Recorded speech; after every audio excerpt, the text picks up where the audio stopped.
Kok bisa ya?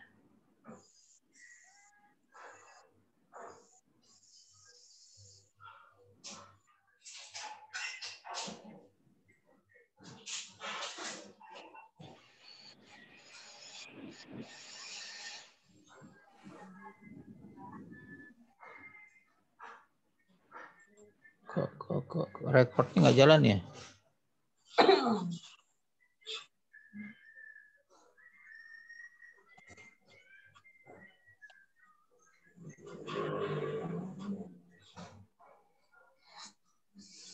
Kok mana dia nih?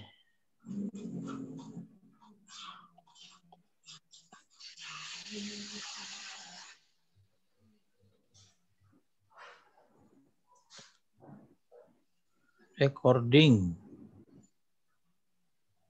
Udah ke record Ustaz. Hah? Itu udah tulisannya udah ke record.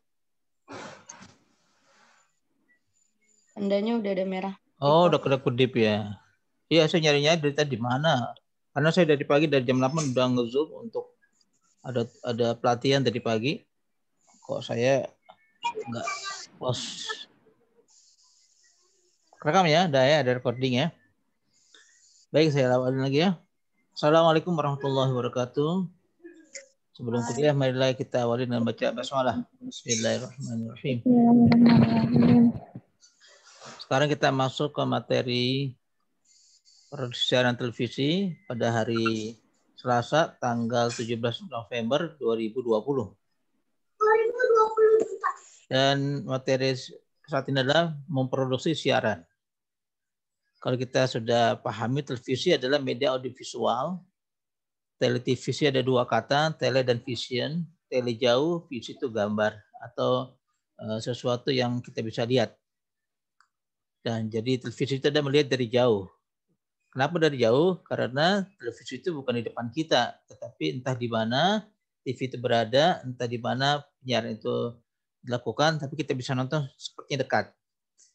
Nah, dalam membuat suatu produksi TV mempunyai beberapa persyaratan, mempunyai hal-hal yang mutlak harus kita lakukan sehingga produksi lebih baik lagi. Apakah bisa bikin televisi? Semua orang pasti bisa bikin televisi. Apalagi dengan kondisi teknologi yang sekarang, yaitu TIK-nya, teknologi informasi komunikasi, TIK, maka semua orang bisa televisi. Kenapa bisa? Karena sudah sangat memungkinkan. Kalau dulu, kalau kita punya uang 1 miliar, 2 miliar, belum tentu bisa televisi, bikin televisi. Bahkan orang yang mempunyai ratusan miliar bisa bangkrut karena tidak ada keuntungan. Di televisi itu yang kita kenal dengan rating, semuanya terkait dengan uang. Tanpa ada uang, maka tidak akan jalan. Sebaliknya demikian, kalau punya uang, tidak ada konten, tidak ada materi yang menggugah penonton, tidak ada loyalitas penonton, maka TV itu tidak akan berguna juga. Artinya sekedar untuk tontonan standar, kemudian tidak ada iklan. Nah, roh dari televisi adalah iklan. Bahasa lainnya adalah rating. Jadi Tuhannya orang-orang televisi adalah rating, dan rating. Dengan rating tersebut, maka orang bisa menggunakan berbagai hal untuk memproduksi siaran berikutnya. Nah, bagaimana sesungguhnya untuk membuat atau menayangkan suatu produk televisi? Kita kenal namanya bagaimana kita memproduksi televisi.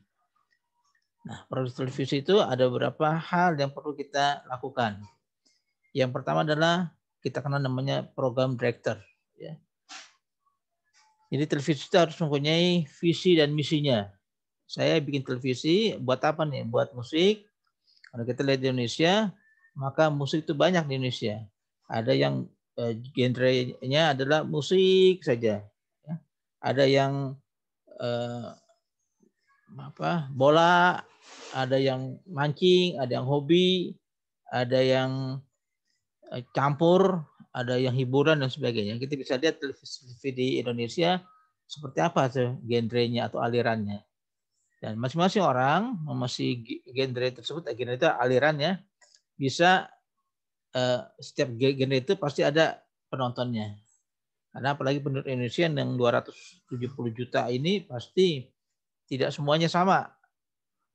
Tidak sama dengan aliran kita dengan aliran dia. Kalau bahasa agamanya, mazhabnya berbeda ya. Nah, oleh karena itu kita harus mempunyai visi dan misi. Visi adalah pandangan harapan masa depan. Jauh sekali. Ke depan akan begini. Kalau misi adalah langkah-langkahnya. Langkah pertama, kedua, dan seterusnya. Itu harus kita tentukan dulu. Kemudian, karena TV itu ada tontonan yang berbentuk audiovisual, maka kreativitas yang ditonjolkan. Kalau kita lihat televisi tertentu ya, saya nggak sebut TV-nya, itu terkait dengan masalah politik saja. Ada dulu TPI ya, tentang pendidikan. Ada juga TV misalnya TV One, itu tentang politik dan olahraga. Metro TV. Ada juga TV yang isinya musik. Itu adalah membangun kreativitas. Yang kedua adalah bagaimana kita membuat produksi. Produksi itu banyak sekali. Coba kita bisa lihat, misalnya ada tayangan Damai Indonesiaku, yang ceramah mungkin 3 orang, ditambah lagi 1 penontonnya. Tapi bukannya 3 tambah 1 4 ya, tapi bisa puluhan. Dari mulai kameramen yang jaga audiovisual, yang menjaga audionya, yang memegang kameranya, yang FDM-nya, floor director-nya, yang mengawasi menit ke menit, yang mengawasi peralatan, yang siarannya di luar area, yang di dalam area itu banyak sekali. Kemudian artisnya. Artis itu kalau di dunia dakwah mungkin ustadznya, penceramahnya. Kalau kita bikin TV-TV sinetron, maka kita kenal yang namanya artisnya. Artis juga demikian ya, banyak hal yang harus dikerjakan. Dari mulai properti, lokasi, kemudian make up-nya. Mungkin di TV itu ada namanya make up room. Itu khusus yang menangani bagian make up. Saya pernah beberapa kali, mungkin ada sekitar berapa kali ya, isi materi ceramah ya. Arti ceramah cuma monolog ya, menjelaskan, kayak menyampaikan sesuatu, saya pasti datang 1 jam sebelumnya. Kemudian saya diajak ke ruang make up room. Saya dikasih bedak situ. Misalnya muka saya berminyak, dikasih penahan minyak apa namanya itu, atau kulit saya kering, dikasih minyak biar agak bagus. Kemudian dikasih lipstick. Saya juga kaget, ada di situ dikasih lipstick. Nah, karena kalau misalnya saya perokok, bibir saya hitam pasti kan, dikasih agak merah dikit. Kalau yang pucat, dikasih agak terang dikit. Kalau yang bagus, dikasih lagi yang kayak minyak ya, biar berminyak, biar kelihatan eye catching di kamera. Setelah itu saya harus ganti pakaian. Penggantian pakaian saya pernah pakai pakaian warna biru kalau salah waktu itu ya. Diingat ditegur tuh, Pak, kalau lagi ngambil syuting, ngambil gambar jangan biru. Kenapa? Karena biru itu warnanya bisa saru dengan yang lainnya. Nah, begitu juga kalau saya perhatikan, saya pernah di suatu studio juga di kampus kita pakai green screen, kebetulan semuanya pakai baju hijau. Narasumbernya pakai baju hijau, pakai jaket ya. Narasumbernya pakai baju hijau, narasumber tamunya pakai hijau, yang nosennya pakai baju hijau, kemudian topinya hitam. Oh, itu pusing juga tuh. Backgroundnya hijau, namanya green screen, semua warna hijau. Itu harus putar otak gitu. Kan nggak mungkin suruh ganti atau suruh pulang dulu ya, seperti itu. Kemudian juga hal yang terkait dengan TV, propertinya. Saya pernah juga pengalaman mengambil salah satu tokoh ya. Kita ada proyek dulu membuat company profile-nya. Nah itu kita susah benar. Kenapa susah? Karena si tokoh itu nggak bisa kita atur. Padahal kita maunya kita atur untuk lebih bagus lagi. Akhirnya ganti-ganti baju, barulah bisa tahu. Nah, di properti juga gitu. Di properti juga gitu. Kita taruh foto dia, katanya jangan. Kita cari kembang, dia nggak mau. Itu banyak sekali propertinya. Atau gambar di sekitar dia ya. Belum nanti pencahayaannya. Kemudian harus juga dimulai dengan casting. Tidak mungkin tiba-tiba itu kita langsung bicara. Agak sulit.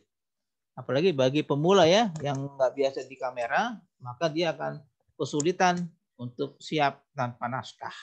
Dia harus juga belajar baca naskah, belajar berbicara, supaya tidak gugup. Karena kalau digugup kan ulang lagi, dan seterusnya.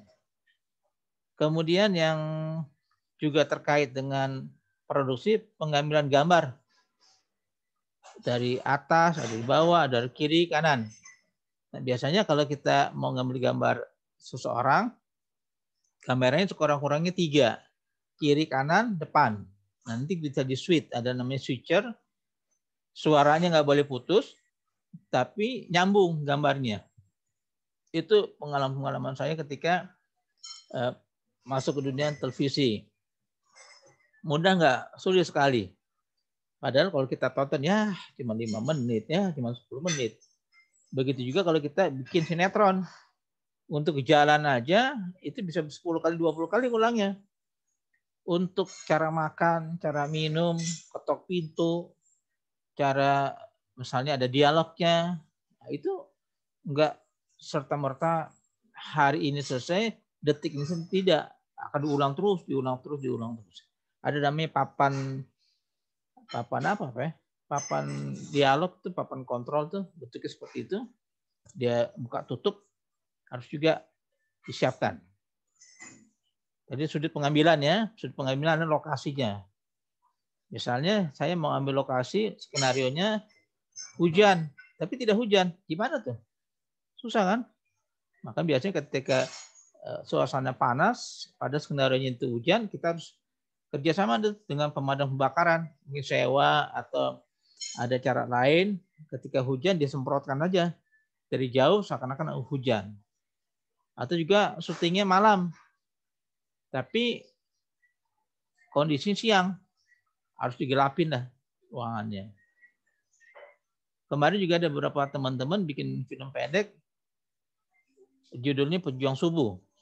Tapi kan nggak mungkin subuh-subuh ke masjid, rame-rame, bawa kamera. Orang curiga kan, ngapain pagi-pagi ya. Nah akhirnya disiasatilah suasana subuh itu dengan suasana maghrib. Atau agak malam-malam dikit. Kalau subuh kan agak gelap ya. Kalau ketika siang, pagi udah nggak mungkin, suasananya berbeda. Nah, diambillah skenarionya di malam hari, maghrib, menjelang maghrib. Seperti agak temaram ya, agak gelap suasananya. Itu masalah cahaya. Kemudian yang juga harus dipahami itu rekaman suara. Suara harus sama. Apalagi kalau ada dialog-dialog yang memang diperlukan untuk penguatan cerita. Nah setelah itu barulah kita masuk ke proses editing, ke penambahan aksesoris di gambar dan sebagainya, merevisi materi, dan juga nggak kalah pentingnya adalah hunting lokasi. Skenarionya udah lokasi di pantai, tapi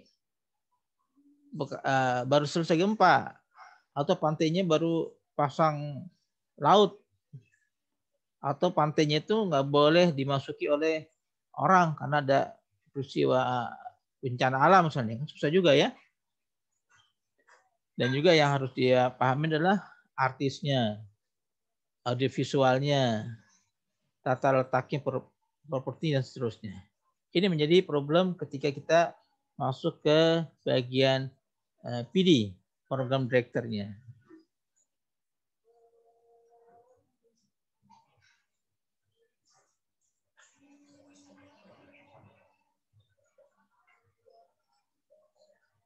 Yang berikutnya adalah PD, program directornya pekerjaannya seperti ini.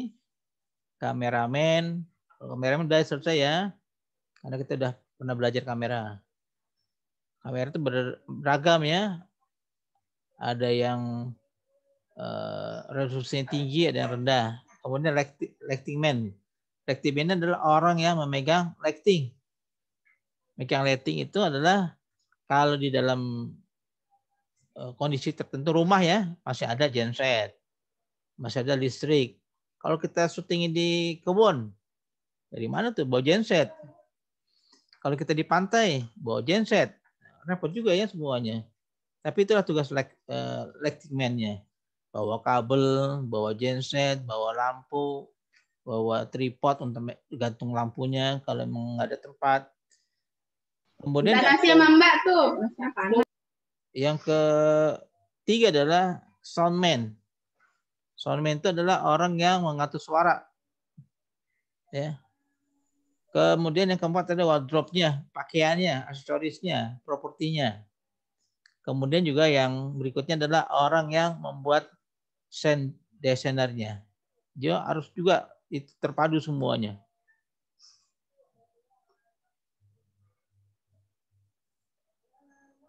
Oke, di sini ada yang bertanya. Bentar ya, saya pindahin dulu.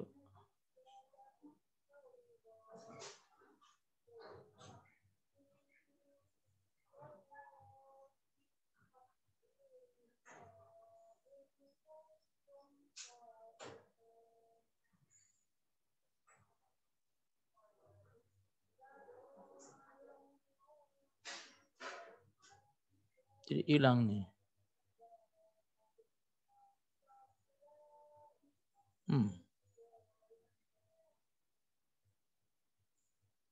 Nah ini ya.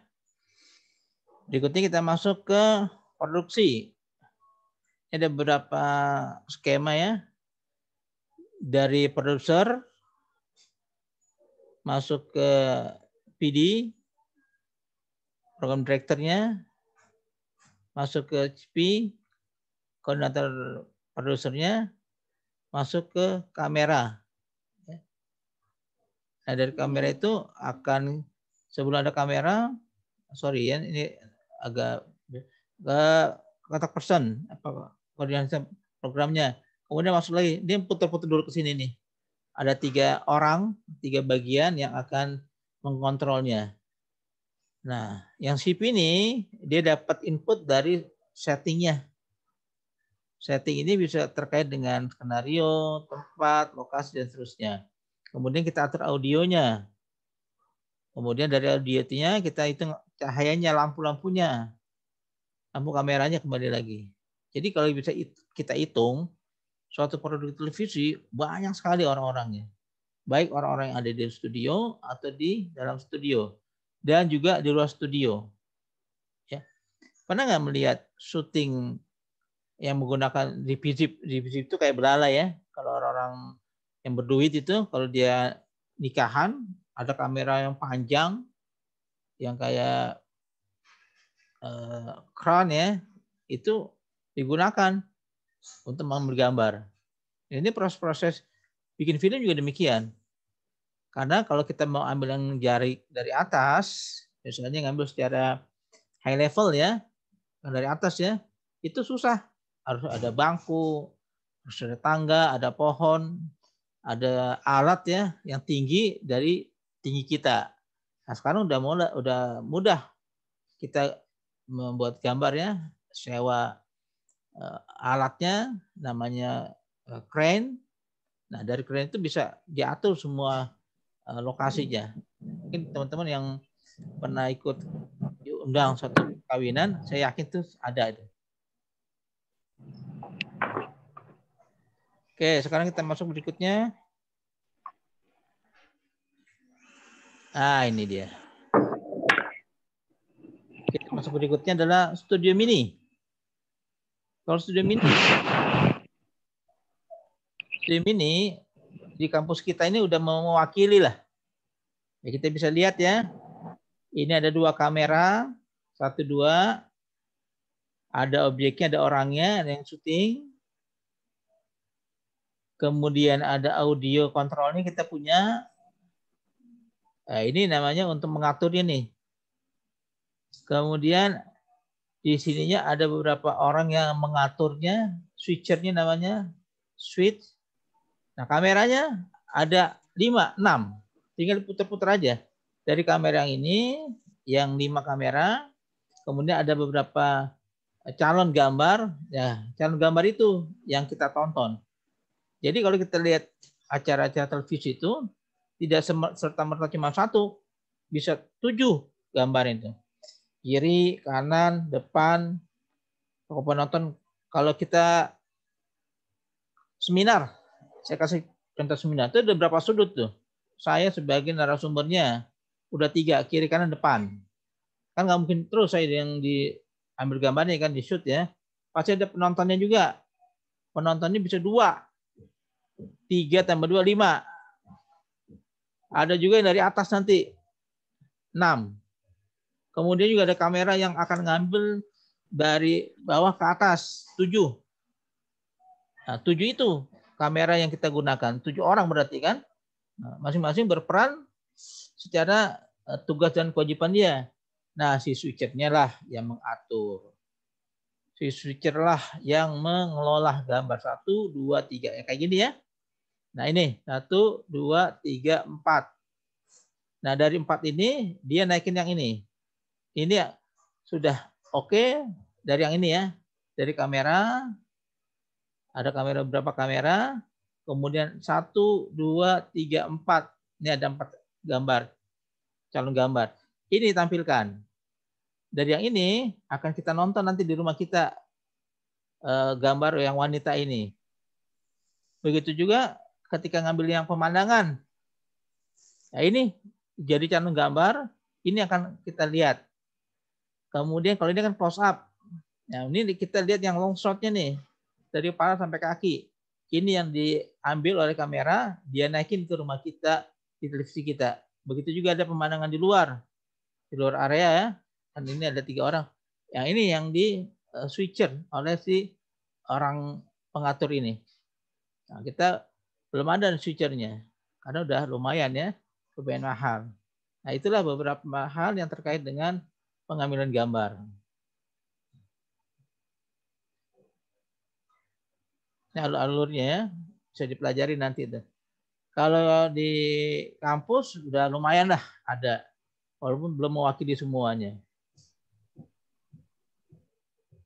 Kemudian kita masuk ke materi. Nah, ini syuting di luar.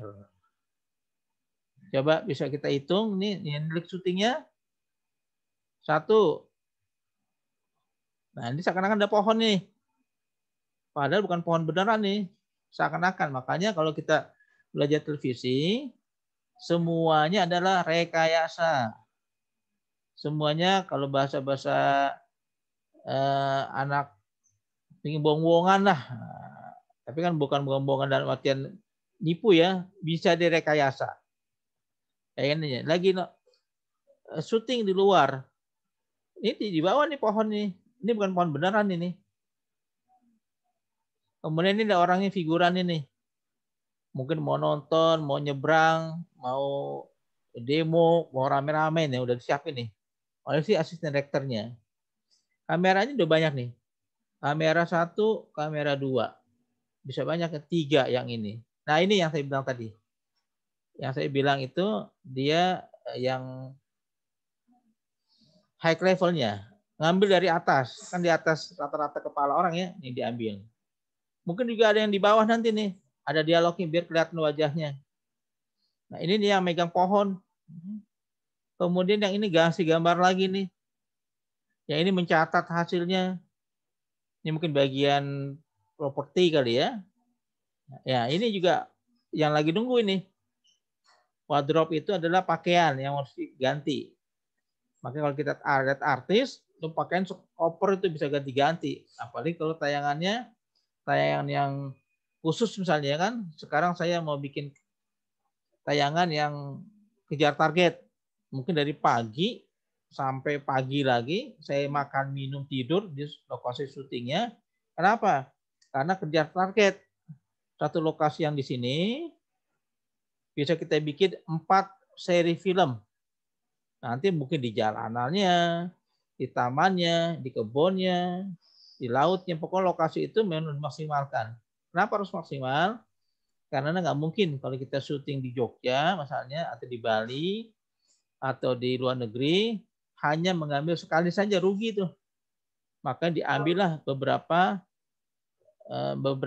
tayangan, beberapa serial ya, untuk satu paket 2 pekan di luar kota, 2 pekan di luar negeri, semuanya tercover. Misalnya di luar negeri, di Eropa, ambil untuk 10 tayangan. Nah, aman tuh, udah untung. Makan minumnya sekali, hotelnya sekali, semuanya sekali, kendaraan sekali, tapi dapat tayangan 10. Dulu saya ada mahasiswa saya, dia syutingnya di London. LLS kalau nggak salah. London Love Story kalau nggak salah. London Love Story. Itu kuliahnya tuh nggak pernah ada di kampus tuh. Ketika dia masuk tanya, kenapa aja kamu? Fitri apa namanya ya? Syuting Pak katanya. Di mana? Ternyata syutingnya di luar. Namanya judul itu London Love Story. Ya. Nah, dia anak milenial ya. Itu 2 minggu mungkin di Eropa, di Inggris ngambil gambar. Atau film-film di TV Van Oren ya, itu di Belanda. Itu dilakukan seperti itu. Apa kalau di film? Dulu ya ada film 5 cm. 5 cm itu syutingnya di Gunung Semeru. Diambil berapa adegan untuk bahan studi dia, untuk bahan tayangan dia. Atau yang full ceritanya itu Rasa Pelangi. Diangkut semua orang yang memang terkait dengan cerita tersebut, syutingnya di Belitung. Si Andra Hirata. Saya kebetulan udah pernah ke Belitung, saya tahu Bangka Belitung tuh memang menarik lokasinya. Itu batunya gede-gede, segede-gede rumah itu ya. Jadi pantainya itu pinggirnya batu gede-gede benar. Nah itu syuting untuk berapa minggu mungkin ya, di situ itu berapa hari mengambil satu adegan hanya di pantai saja. Mungkin nanti ada lagi ke kampung gurunya, syuting lagi di situ. Udah itu nanti dia ambil lagi di tempat lapangan yang pernah dia main bola, misalnya lapangan dia pernah sekolah, madrasahnya, sekolah Muhammadiyah waktu itu ya, kalau yang di Rasa Pelangi kan sekolah Muhammadiyah, diambil juga. Itu banyak sekali hal-hal yang terkait dengan membangun cerita.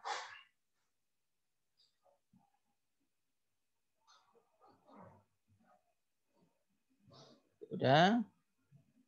Nah, kemudian yang saya bilang tadi FD ya, floor director lapangan, orang luar ini. Jadi floor director, kalau kita bisa floor itu lantai, manajer lantai. Bukan pelayan lantai ya, tapi manajer lantai. Nah, dia memimpin otoritas studio. Ada PD-nya, production directornya, ada FD. Nanti kalau misalnya belajar kamera atau belajar kita kerja di suatu televisi, pasti ada namanya FD, floor directornya. Dengan katanya dari menjadi floor manajernya ya. Dia mempunyai otoritas. Jadi misalnya ada acara Damai Indonesiaku, pasti ada FD-nya itu yang mengatur, dia mempunyai otoriti yang kuat untuk keseluruhannya. Nah ini kemudian si FM-nya ini udah di lapangan ya, ini nama organisasinya. Dia memimpin dan mempunyai otoritas yang penuh di studio, baik dalam maupun di luar. Kemudian dia mempunyai kontak person PD di studio, menjaga rundown. Rundown itu susunannya. Mari kita udah belajar TV kan, belajar radio, itu ada rundown menit pertama, menit kedua, menit ketiga, keempat, dan seterusnya. Kalau film itu di layar lebar bioskop, anggap 1,5 jam. 1,5 jam berarti 90 menit. 90 menit sama dengan berapa detik. Nah, detik demi detik itu yang diatur. Detik pertama, kedua, ketiga, keempat, dan setiap detik itu perubahannya apa? Nah, dia juga mengkomunikasikan dan menghasilkan talent. Talent itu orang yang bermain di dalamnya. Yang berikutnya adalah menguasai komunikasi nonverbal pada waktu on air. Nah, dia juga menguasai semuanya yang ada di ruangan studio, baik di dalam atau di luar tentunya ya. Kemudian yang berikutnya, nah ini dia.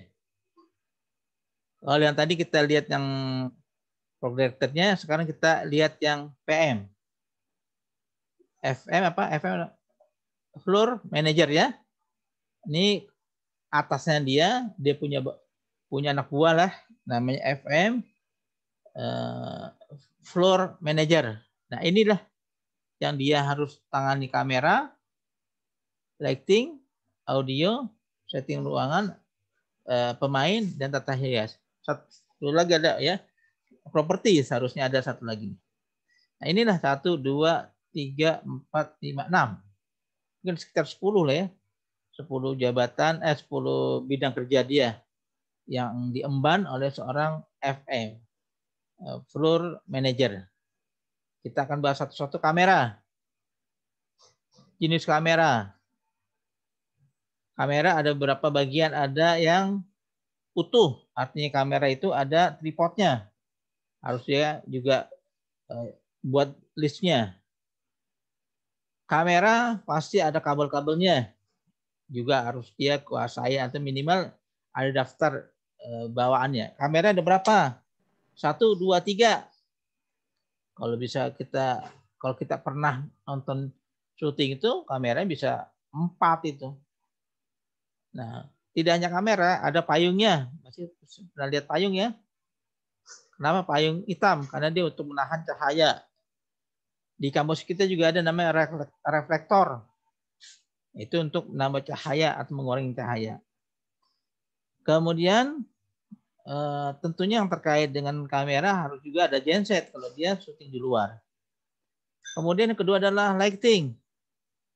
Lampu itu banyak sekali jenis-jenisnya. Kalau di kampus kita ada lampu, ada 2 ya. Itu ada yang kita sorot ke audiens dari depan, dari belakang, dari samping, kiri kanan, dari atas. Kenapa begitu? Karena cuma cahaya biar terang. Kalau tidak terang, maka terganggu lah. Bahkan kalau cuma 2, biasanya ada bayangan tuh. Dalam pengambilan gambar, bayang tidak boleh sama sekali. Bayangan tuh muncul atau timbul karena kurang cahaya. Makanya ketika kita mau syuting, cahaya itu harus dimaksimalkan. Dan cahaya itu kalau kurang, ditambah. Supaya apa? Supaya maksimal. Nah, lain halnya kalau kita mau mengurangi cahaya, misalnya dianggap itu malam hari atau sore hari, bolehlah. Itu lighting. Yang kedua adalah audio. Audio itu kalau dialognya dekat, maka agak ke bawah atau dikancing ya. Ada namanya klipnya, kayak kancing itu taruh sini nggak kelihatan. Atau juga ditaruh dalam perut biar nggak kelihatan. Atau juga dari atas, pakai tongkat, pakai stick, di atas kepala dia kira-kira 20 cm lah ya.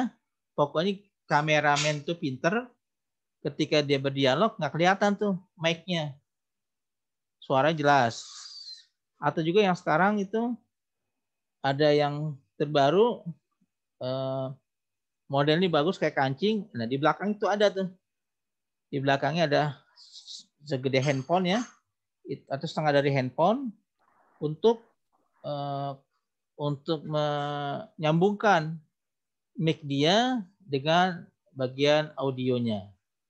Nah, sekarang udah bagus untuk pengambilan gambar, nggak kelihatan, nggak kasar lah ya, nggak kelihatan cara dia, diumpetin semua nggak kelihatan. Audio juga gitu ya, ini audio yang di internal, yang di luar juga ada tuh diatur. Ternyata ketika saya bagian audionya kecil suaranya, ya ulang lagi. Nah gitu. Kemudian yang keempat adalah settingnya. Kayak tadi ada gambar, kalau memang adegannya berantem, Tentunya nggak 2 orang ya, bisa beramai-ramai gitu ya. Atau kalau kita nonton film Arisalah. Arisalah kan film Islam ya. Itu Arisalah tuh berapa banyak orang pakai apa? Pakai kostumnya. Atau juga film-film yang settingannya zaman dulu. Film-film satu lagi apa ya yang saya ingat itu Operasi Tinombala misalnya ya, atau Tampomas, film-film Laskar Pelangi lah yang gampang ya. Apalagi ya, Ayat Cinta ya.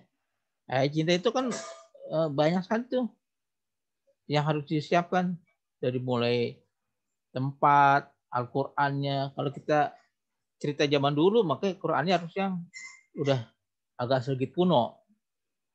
Kemudian kalau settingnya di suatu wilayah yang sekarang udah modern, harus juga disetting yang seakan-akan kuno. Nah, film-film Hollywood lah ya, saya lebih gampang deh. Hollywood itu adalah suatu tempat di mana semuanya itu disetting alami seakan-akan. Ada kereta zaman dulunya yang keluar asapnya, ada mobil kuno, ada kuda, ada rumah-rumah Indian, ada gubuk-gubuk orang Indian, ada gunung, ada bukit. Nah, itu sepertinya settingnya itu setting di tempat yang zaman dulu, padahal settingnya sekarang ini. Atau juga kalau yang pernah baca resensinya film kapal Titanic yang karam 1924 tuh nggak tahu tuh replikanya dibuat tuh, replika kapalnya. Kemudian supaya seakan-akan di laut, dibikinlah semacam tempat penampungan air. Saya pernah baca itu sekitar 6.000 galon ya, apa 6 juta galon tuh. Itu pokoknya seakan-akan kayak laut.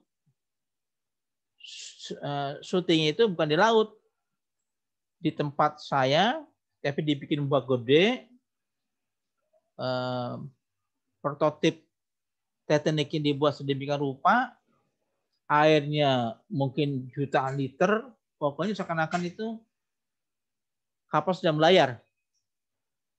Itu saya pernah baca itu jutaan liter air itu. Akhirnya memang menjadi box office ya, menjadi laku filmnya. Kemudian film-film di kita apa ya, film Soekarno misalnya. Ketika Soekarno naik sepeda, itu dicari tuh sepeda yang zaman dulu nih bagian propertinya. Mobil Soekarno yang tua dicari, atau ada mobil yang mobil sekarang lah gitu ya. Misalnya mobil Kijang, mobil Innova, itu dibikin, dipermak mobilnya seperti mobil zaman dulu. Bisa juga seperti itu. Atau sepeda, dicari besi-besi, dicari rodanya seperti Soekarno waktu itu kan naik sepeda dia ya, dibuat lah. Atau pakaiannya juga seperti sama.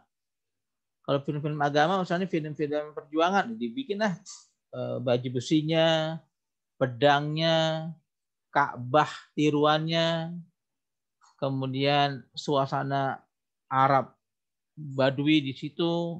Mungkin teman-teman yang pernah nonton film-film yang cerita zaman dulu seperti itu, atau cerita film Palatehan, kan nggak mungkin tuh orang tahu seperti apa sih pakaiannya, yaitu direkayasa, namanya film kan.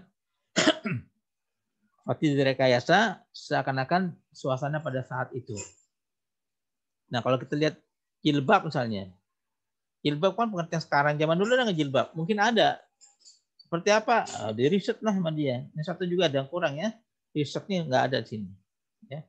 Kemudian setelah setting makanan, minuman, pakaian, propertinya, suasananya, lokasinya, terkait lagi dengan si aktornya, pemainnya. Pemainnya harus bisa berdialog. Biasanya kalau orang bikin film, kalau kita perhatikan, ketika istirahat yang ngapalin dialog itu. Misalnya dialognya di masjid atau di suatu tempat di kampung, di desa, dibikinlah dialognya. Yang terakhir adalah tata hias. Tata hias mulai dari kita yang dihias, suasana, properti, bahkan kendaraan yang memang terkait di dalam cerita tersebut. Nah, ini selesai. Kemudian berikutnya, nah ini, sound engineer. Nah, ini terkait juga nih dengan soundnya. Soundnya terkait dengan suara, penata suara. Saya mau tanya sekarang, ya. Kalau film-film langsung ngomong, kita yang belajar ya bisa. Tapi bagaimana kalau film karton? Kita diskusi sebentar ya. Alia, gimana kalau film karton? Film apa Ustaz? Kartun? Kartun, Doraemon. Yang di Islam itu ada namanya film Dodo dan Samil. Pakai daber.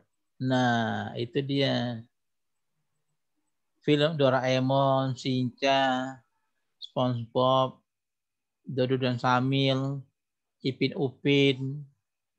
Apalagi film-film kartun, coba sebutkan. Tom and Jerry.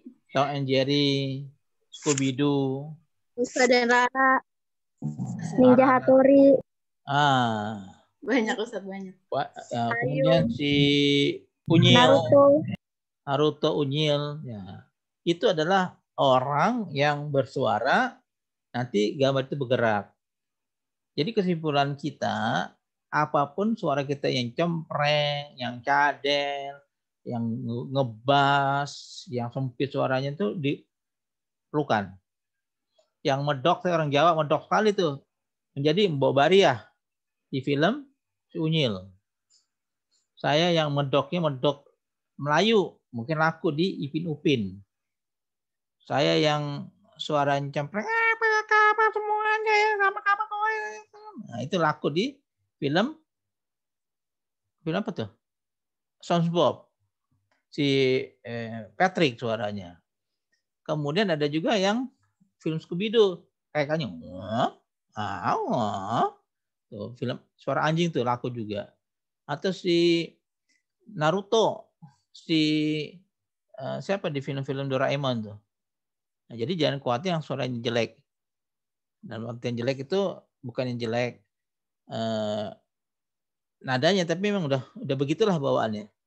Jadi seorang dubber itu, coba nanti lihat video-video seorang kisah si dubber ya, mendubbing film suara, itu laku sekali tuh. Bahkan kalau artis yang terkenal pun ketika dia ambil suaranya sekitar 1 menit, mahal tuh. Ada kan yang Ustadz Abdul Somad ya, jangan lupa like and share. Nah, orang tahu, itu suaranya. Saya pernah bikin film, bukan film ya, profil ya. Profil misalnya saya ada satu profil si X. Sebelum dimulai, saya akan minta orang membacakan narasinya. Ternyata saya nggak perlu sebut orangnya, mahal sekali. Baca sekitar 3 atau 4 lembar tuh dia minta 25 juta. Ya ampun, mahal betul tuh. Wah, kemahalan nggak mungkin lah. Ada, kalau saya sebut namanya tahu lah. Karena saya ngalamin sendiri.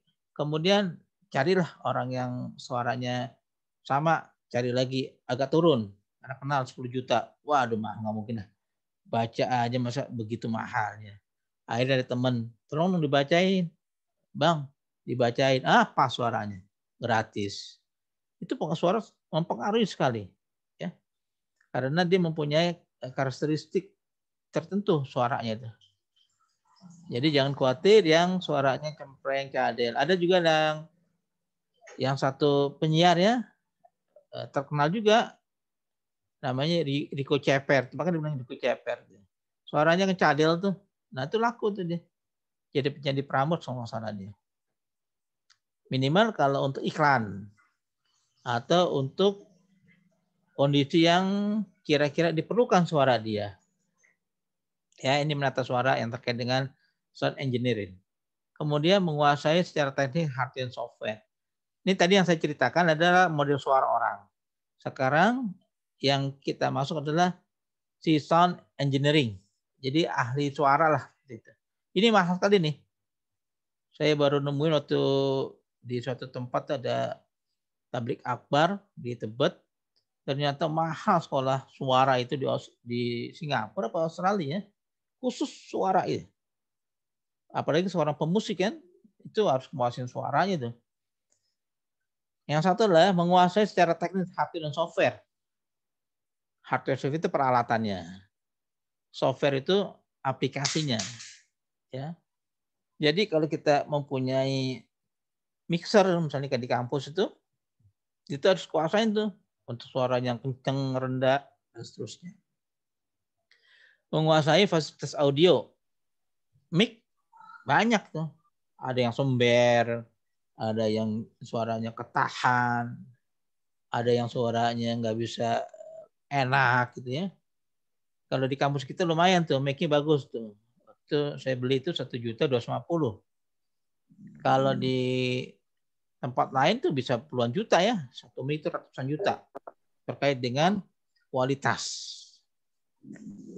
Kemudian yang berikutnya memadukan berkolaborasi dengan sumber-sumber suara via mixer. Jadi suara bisa diatur itu.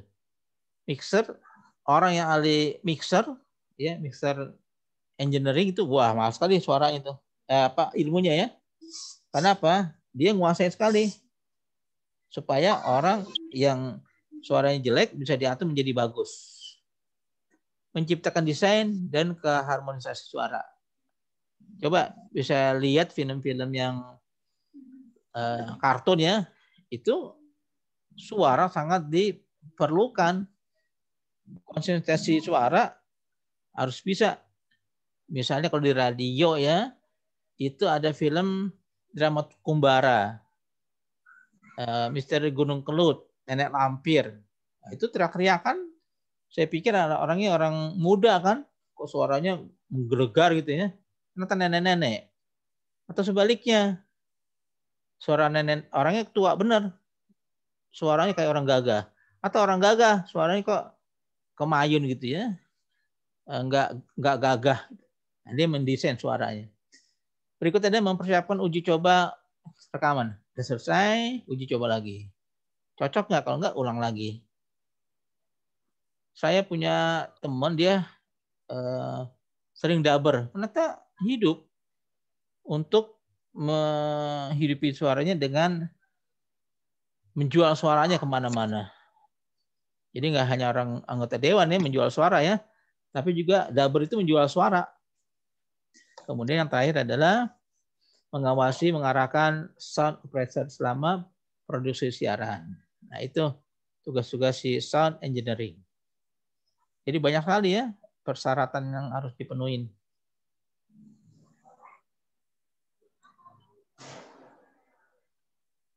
Oke. Berikutnya adalah bagian dari kameramen. Ini lebih rinci, menguasai hardware software. Jadi kalau saya ajarin kamera yang di kampus, belum tentu kalau kita kerja di bagian produksi hafal nggak juga. Bahkan kalau di TV, saya pernah lihat gambarnya aja, itu kamera sampai 1 miliar. Di TVRI ada tuh, mahal sekali. Saya ikut pelatihan tentang kamera, dikasih gambarnya itu kamera 1 miliar. Saya gimana kameranya nih? Itu nggak boleh keluar kameranya karena mahal.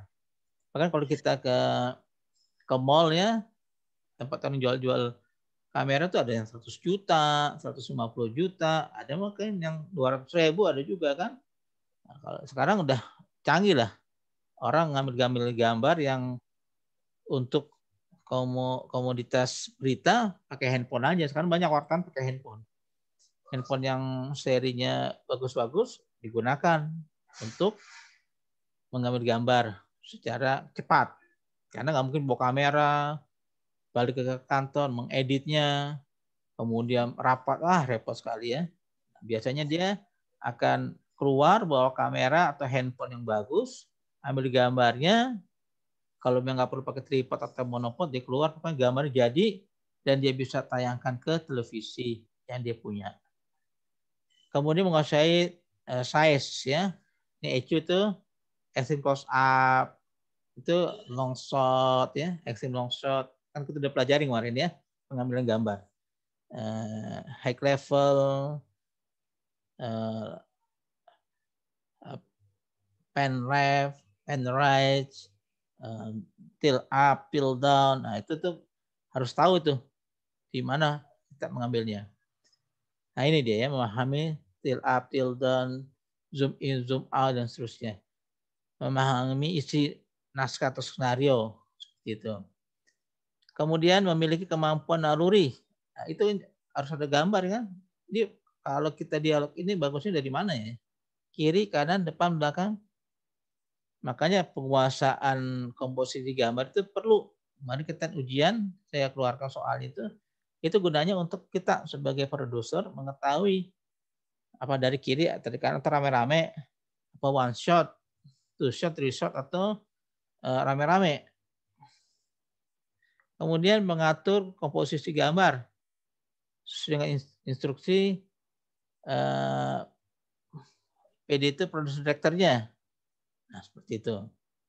Dan juga yang terakhir adalah bersikap kooperatif. Nah, jadi kalau kita bikin film atau karya atau produksi audiovisual, nggak bisa sendiri. Sepintar-pintarnya editing, nah, mungkin dia bisa ngedit kalau nggak ada kamera.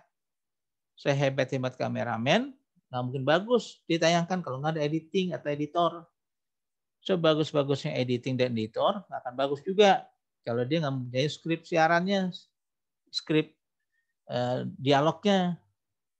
Kalau dia semuanya udah bagus, nggak mungkin juga kalau nggak ada sopir misalnya. Nggak ada juga kameramen, nggak ada orang yang bagian konsumsi. Jadi memang kerja suatu produksi film semuanya terkait. Bahkan seorang yang bawain tripod pun berguna. Nah, mungkin saya reporter televisi bawa tripod. Pernah nggak kita nenteng tripod? Coba deh nanti di kampus tenteng untuk tripod. Yang kaki 3, waduh berat itu. Kalau cuma membawa sekitar 500 meter masih kuat lah. Tapi kalau udah ada pindah lagi, waduh berat tuh. Bagian manggul aja tuh, manggul atau membawa tripod itu sangat berjasa. Belum logistiknya. Nah, itu seperti itu ya. Jadi pengambilan suatu peristiwa diperlukan, bahkan kabelnya pun ada yang bawain. Nggak mungkin dah. Saya produser, saya yang ngambil gambar, saya yang reporter juga dibebankan bawa kabel. Waduh, berat sekali. Kemudian berikutnya adalah bagian yang namanya lighting man. Ini lebih khusus lagi ya. Tolong dimatiin dong. Ya. Menguasai hardware dan software lampu. Lampu aja ada hardware software-nya. Kalau hardware-nya ini adalah tempatnya, kabelnya, stop kontaknya, colokannya itu hardware. Software ini di sistem lampu ada tuh. Jadi lampu itu bisa diterangkan. Bisa dikasih 5 watt, 7 watt, 8 watt, 12 watt ya. Di kampus kita ada tuh. Atau kalau dia nggak ngerti software minimal diredupkan lah sedikit. Ya. Jadi yang hardware itu adalah tempatnya, lampunya, jenisnya LED kah atau lampu dulu lampu disco atau lampu taman atau lampu-lampu yang wattnya kecil. Nah, kalau software itu bisa kecil dan besar. Kalau di kampus belum ada ya. Menguasai teknik dasar pencahayaan. Kalau kita ada di kampus itu ada di atasnya tiang. Itu adalah harusnya ada lampu-lampu itu. Jadi kalau kita lihat di studio tuh atau kita di studio biasanya panas tuh. Studio yang benar itu panas. Kenapa? Lampunya bisa ribuan watt. Supaya terang sekali dan ditambah dengan AC makanya adem. Jadi kalau di studio yang kita lihat itu pasti panas karena lampu. Coba lihat acara-acara hiburan di televisi. Itu lampunya, oh ampun ya. Bahkan lampu itu bisa menjadi cahaya yang sangat atraktif ya. Lampunya bisa membuat kita terkagum-kagum lah. Waduh, ternyata ada tuh yang menguasai tentang lighting. Tahu kan ya, kalau kita lihat film-film hiburan tuh, misalnya dangdut, atau nyanyi-nyanyi jazz atau pop, waduh, itu lampunya benar-benar takjub lah kita ngelihatnya. Itu ada orangnya yang pintar mengatur, bisa muter, bisa kedap-kedip, bisa di atasnya terang, di bawahnya enggak. Nah, itu nih menguasai teknik pencahayaannya. Ada ilmunya tuh. Enggak semata-mata pencet sana pencet sini, udah klik ke sana klik enggak ya, tapi ada cahayanya, ada rumusannya ya. Kemudian ketiga, sudut penempatan lampu tuh kan agak aneh ya. Kok lampu ditempatkan di sini, di sini. Nah, ada studio yang saya sering ke situ ya. Itu mereka mempunyai semacam tiang, tongkat lah ya, untuk ngatur cahaya. Nah, teman-teman yang sering di studio tahu tuh, dilihat cahayanya kurang bagus nih, disorotkan ke lantai biar terang. Tapi yang di belakang dinaikin biar agak gelap. Kemudian sebelah kiri disetengahkan biar nggak terlalu silau dan sebagainya. Kalau kita bisa belajar di kampus itu, lampu itu sangat tajam itu. Coba deh, sekali waktu sayangnya dalam masa COVID ya, kalau kita di depan panggung ada lampu, waduh, nggak kuat mata kita. Walaupun 300 watt, nggak kuat mata kita, pedih. Atau sebaliknya, diperlukan agak redup, diatur lagi. Yang keempat adalah menentukan sudut estetika cahaya yang diminta naskah. Misalnya apa? Suasana malam hari, film-film mistik ya, misalnya Dunia Lain, Jumat Kliwon. Nah, itu dia akan diturunkan cahayanya supaya samalah suasana dengan di guanya. Padahal kalau kita lihat atau kita lihat ikut syuting yang penampakan, ada Dunia Lain, itu terang itu. Ramai orangnya. Syuting di kuburan, di rumah tua, di tempat misteri, angker. Itu seakan-akan dia sendiri. Enggak itu, ramai itu. Ramai, orangnya ramai, terang itu.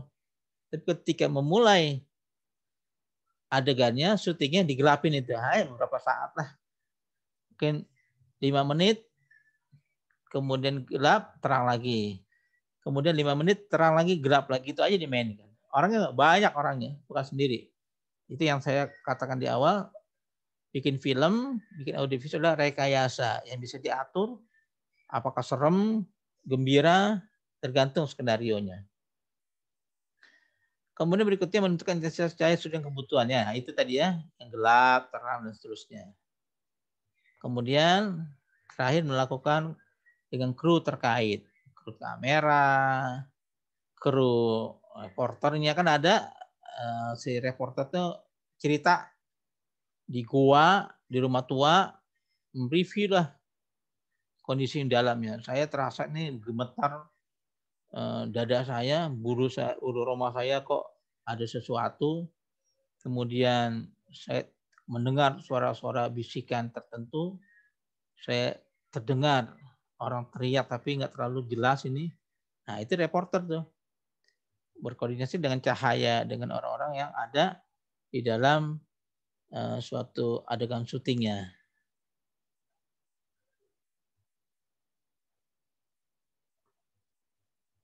Kemudian sudah hotel, nah lighting.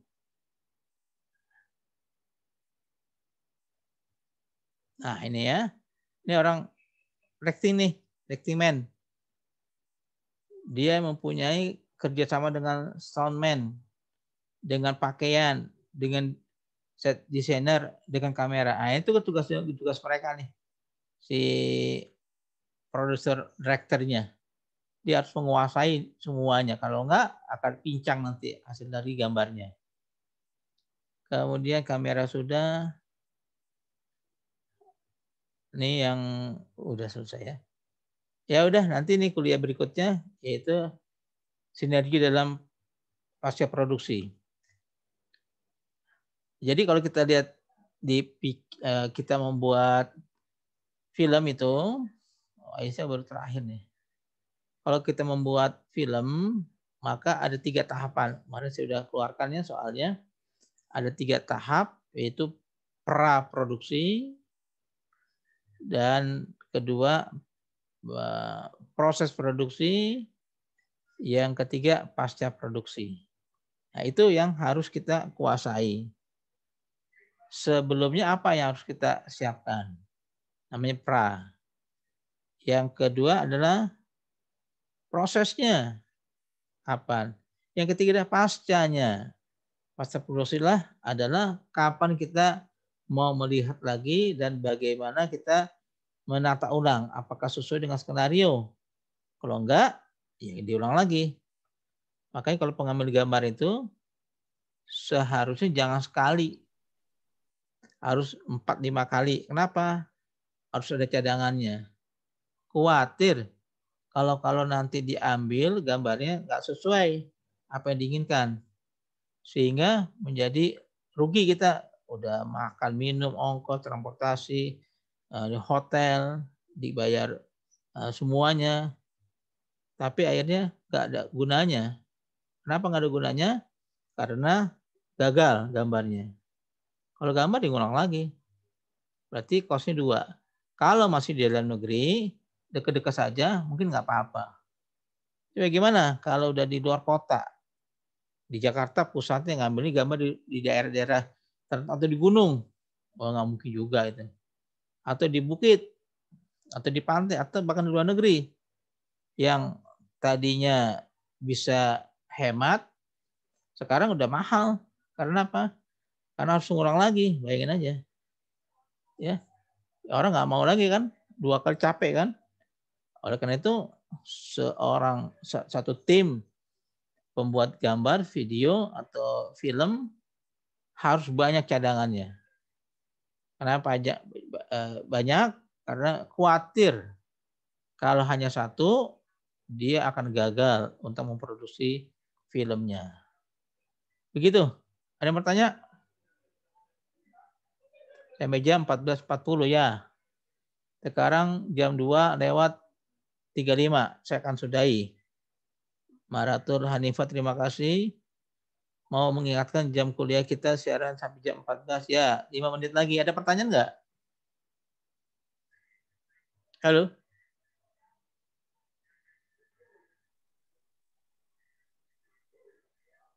Insya Allah tidak, Ustadz. Insya Allah tidak, Ustadz. Saya khawatir ini yang nggak kelihatan wajahnya ini entah di mana nih gerangan. Karena saya panggil-panggil tadi nggak ada suaranya. Oke ya. Jam di saya ini 14.35. Saya akan sudahi 5 menit ke depan sesuai dengan yang sudah diingatkan 14.40.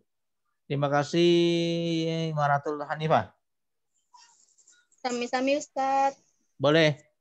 Ada lagi yang mau tanya? Oke, supaya kelihatan hasilnya dan kelihatan menyimak kuliah dari awal sampai jam 14.40, saya minta reviewnya dibuat, ringkasan kuliahnya dibuat, ya.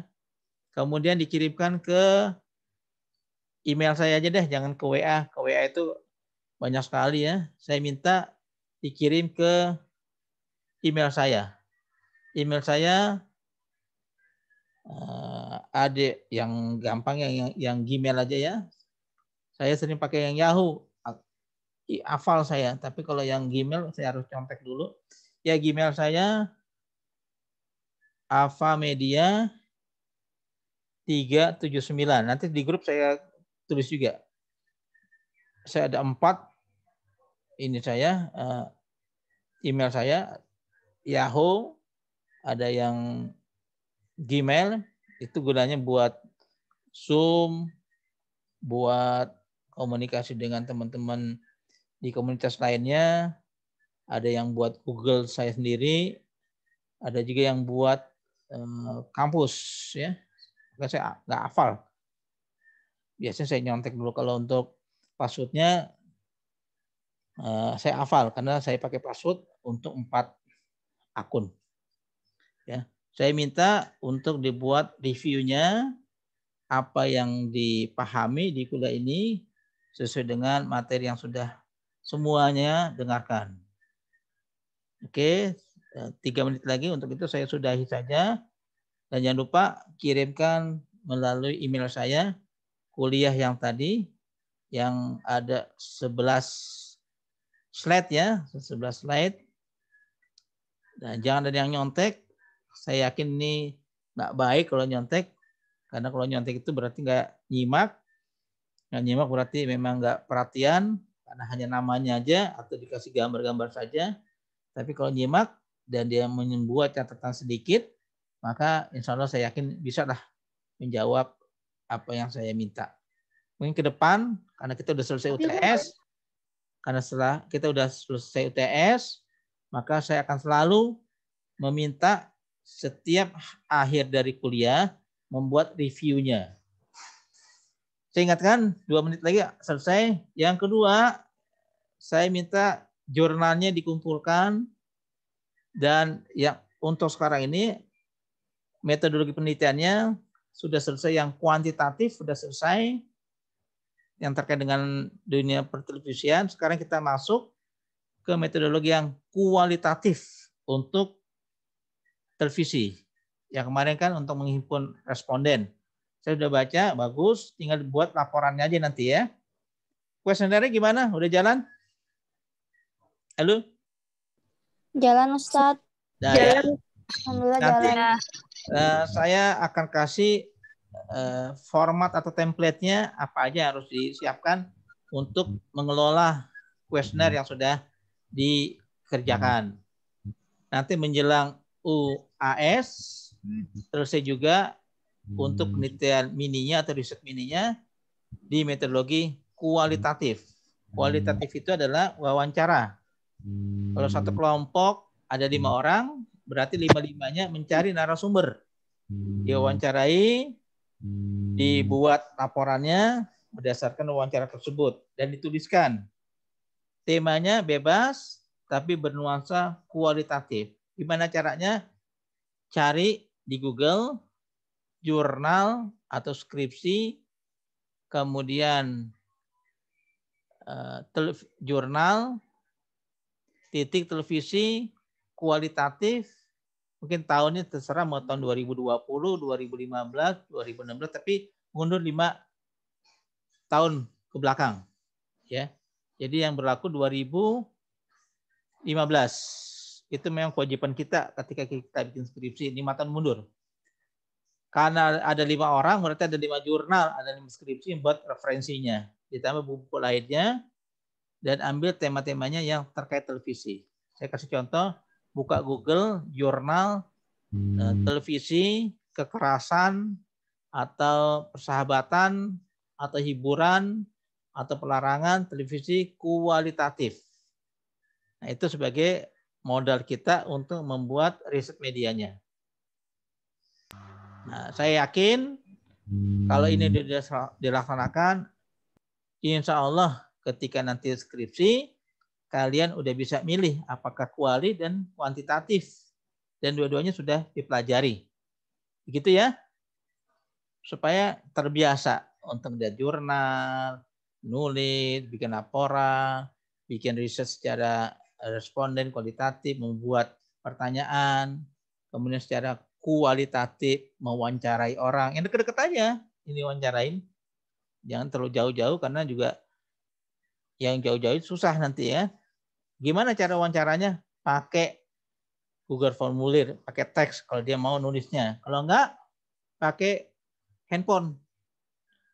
Mas, Mbak, boleh saya minta pendapatnya mengenai film yang kayak gini nih. Kita kenal kan? Itu salah satu ciri khas dari penelitian yang kualitatif, kita kenal dengan narasumber. Supaya dia terbuka.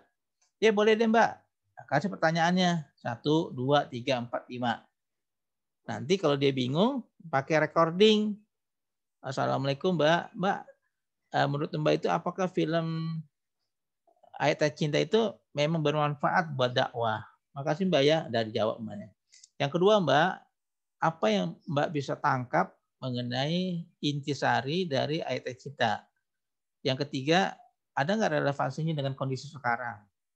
Kemudian apa harapan Mbak dengan film tersebut? Nah, kasih 5 pertanyaan, direkam, kirim. Nanti dijawab. Terima kasih ya Mbak ya, saya jawab ya.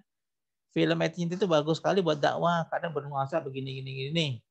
Nah, untuk zaman sekarang perlu, karena itu adalah ada hal-hal positif menjadi motivasi kita untuk belajar agama begini. Tuh, udah selesai. Mungkin dia rekam sekitar 10 menit atau 15 menit ya, dikirim ke kita. Itu udah baik. Udah bagus tuh. Udah hebat tuh penelitiannya. Udah jadi. Nah, sekarang saya minta satu grup 5 orang. 5 kali 5 narasumber.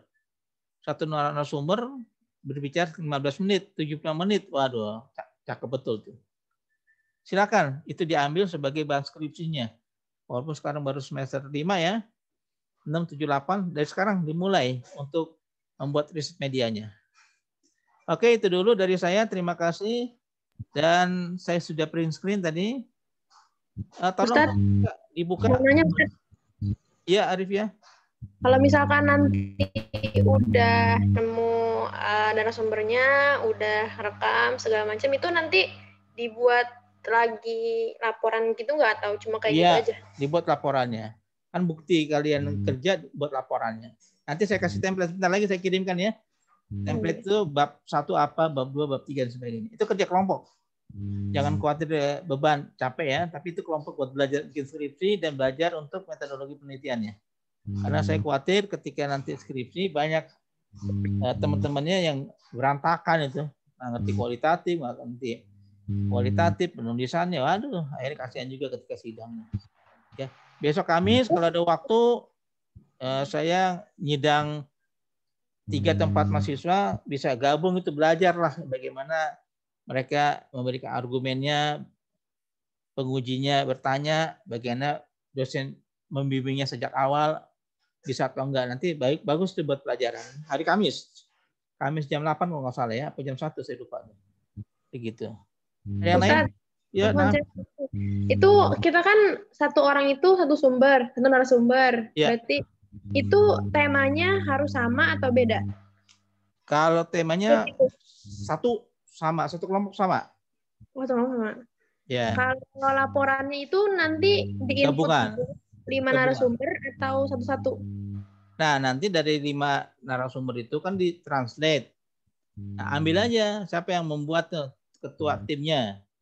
Nah, setelah dia membuat laporannya, ambil dia poin-poin yang penting untuk dimasukkan di penelitian itu. Saya akan bilang yang jadi ketua timnya akan saya prioritaskan untuk dapat nilai. Karena dia yang meramu. Dari 4 orang itu hanya menyumbangkan. Ya, yang meramu itu ada ketua kelompoknya, dia bertanggung jawab, mungkin nilainya akan lebih bagus. Ditulis ya nanti ya. Misalnya Arifia ketua kelompok 3, Cul Sarifah ketua kelompok 4, tulis saja ya. Ini berapa orang semuanya? 34 dibagi 5 lah ya. 7 kelompok ya. Berarti 7 isu nih mengenai televisi. Saya yakin dah ketika nanti bikin skripsi udah nggak ada masalah itu. Ada lagi?